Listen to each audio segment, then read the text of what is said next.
आइए हम बात करते हैं डायग्नोसिंग पैराथायराइड डिजीज। तो पैराथायराइड डिजीज को कैसे डायग्नोस करते हैं हम, यहाँ पे ये एक तरह से पूरी समरी है पैराथायराइड की, ठीक है, कैल्शियम और पैराथायराइड हार्मोन के बीच का रिलेशन का।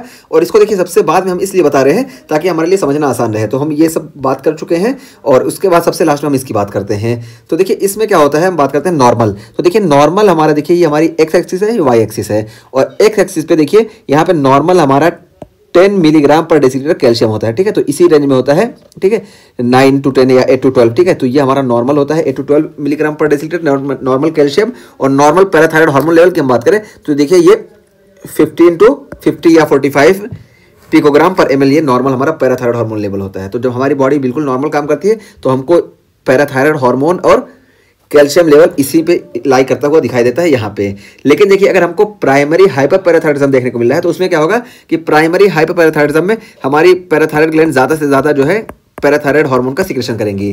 तो देखिए क्या होगा, तो हाइपरप्लेजिया या एडिनोमा या कार्सिनोमा की कंडीशन में ज़्यादा से ज़्यादा हमको पैराथायराइड हार्मोन का सिक्रेशन देखने को मिलेगा। इस वजह से देखिए पैराथायराइड हार्मोन ये बढ़ जाएगा। देखिए पैराथायराइड हार्मोन बढ़ गया, ठीक है। नॉर्मल देखिए यहाँ तक था लेकिन अब देखिए ये इसका लेवल बढ़ गया, ठीक है। तो नॉर्मल से ज़्यादा हो गया। और साथ साथ देखिए हमको यहाँ पे जब ये पैराथायराइड बढ़ेगा इस वजह से कैल्शियम का एब्जॉर्प्शन भी ज़्यादा देखने को मिलेगा। जब कैल्शियम का एब्जॉर्प्शन ज़्यादा देखने को मिलेगा तो इस वजह से देखिए हमको हाइपर कैल्सीमिया भी देखने को मिला। तो देखिए नॉर्मल हमारा ये 8 से 12 के रेंज में था लेकिन यहाँ पे देखिए ये कहीं 13 से लेके 18 तक चला गया, ठीक है, मिलीग्राम पर डेसीलीटर। तो ये हाइपर कैल्सीमिया भी हमको देखने को मिला। तो हमारा यहाँ पे लाई किया।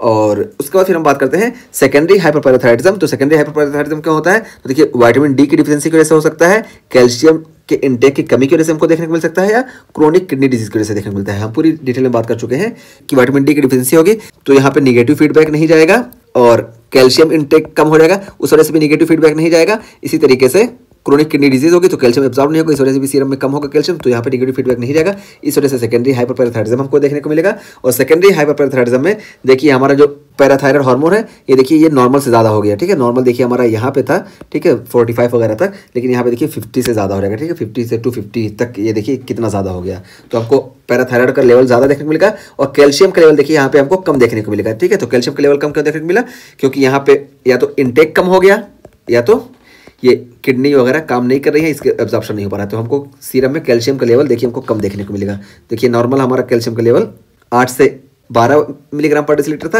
लेकिन यहाँ पे देखिए हमको कैल्शियम का लेवल कम देखने को मिलेगा। और यहाँ पे जो रेंज बताइए ना, ये रेंज है कि एज के हिसाब से अलग अलग चेंज होते रहता है, इस वजह से हमको यहाँ पे कंफ्यूज नहीं होना, ठीक है। यहाँ पे एज के हिसाब से चेंज होता है, ओवरऑल हमको पूरा ही देखना है। तो देखिए यहाँ पे नॉर्मल हमारा ये था लेकिन अब देखिए ये लेफ्ट शिफ्ट हो गया। तो लेफ्ट शिफ्ट का मतलब है कि ये कम हो गया, ठीक है। तो सीरम कैल्शियम कम हो गया। और पैराथायराइड देखिए नॉर्मल इतना था लेकिन अब देखिए ज़्यादा हो गया, यानी पैराथायराइड ज़्यादा हो गया, पैराथायराइड ज़्यादा हुआ, कैल्शियम कम हुआ।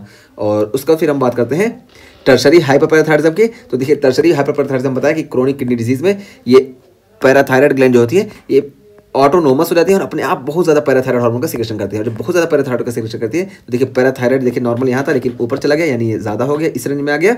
और जब ये बहुत ज़्यादा करने लगती हैं पैराथायराइड का सिक्रेशन तो ये पैराथायराइड बोन का रिजॉर्प्शन बहुत ज़्यादा करा देते हैं। और जब बोन का रिजॉर्प्शन बहुत ज़्यादा कराते हैं इस वजह से हमको हाइपर कैल्सीमिया भी देखने को मिलता है। तो देखिए हाइपर कैल्सीमिया नॉर्मल यहाँ था लेकिन देखिए ये अब इस तरफ बढ़ गया, यानी हमको हाइपर कैल्सीमिया देखने को मिला, ठीक है। तो हाइपर कैल्सीमिया और हाइपरपैराथायरिज्म हमको टर्शरी हाइपरपैराथायरिज्म में देखने को मिलता है। जबकि सेकेंडरी में देखिए, सेकेंडरी में हमको हाइपरपैराथायरिज्म के साथ साथ हाइपोकैल्सीमिया देखिए ये इधर लेस देखने को मिलता है, ये चीज़ हुई।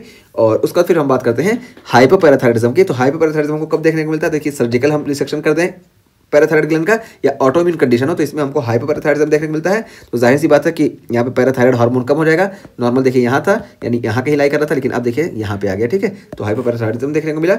और जब हाइपरपैराथायरिज्म देखने को मिलेगा तो पैराथायराइड हार्मोन ये कैल्शियम को एब्जॉर्प्शन करा रहा था, तो अब जब हाइपरपैराथायरिज्म हो इस वजह से कैल्शियम का एब्जॉर्प्शन नहीं होगा। इस वजह से देखिए सीरम कैल्शियम नॉर्मली यहाँ पे लाई कर रहा था, ये वाला देखिए यहाँ पे एक्सेसिव बना यहाँ पे, तो अब देखिए सीरम कैल्शियम भी कम हो जाएगा।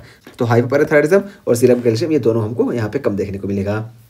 और उसका फिर हम बात करते हैं पैराथायराइड इंडिपेंडेंट हाइपरकैल्सीमिया की। तो देखिए पैराथायराइड से इंडिपेंडेंट हाइपरकैल्सीमिया, और ये कब देखने को मिलता है, एक्सेस कैल्शियम इंटेक या विटामिन डी या कैंसर की कंडीशन में। तो इन सारी कंडीशन में हमको हाइपरकैल्सीमिया देखने को मिलेगी और ये इंडिपेंडेंट होती है पैराथायराइड से। इस वजह से देखिए यहाँ पे कैल्शियम हमारा नॉर्मल यहाँ पे लाई कर रहा था, ठीक है, ये थी, लेकिन यहाँ पे देखिए कैल्शियम हमारा ज़्यादा हो जाएगा तो हाइपरकैल्सीमिया हमको देखने को मिला।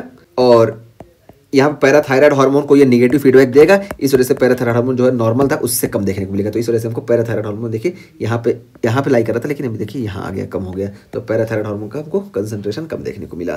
तो इस तरीके से ये पैराथायराइड डिजीज को हम कैसे डायग्नोस करेंगे ये समरी हम यहाँ पे एक तरह से बता दिए, ठीक है।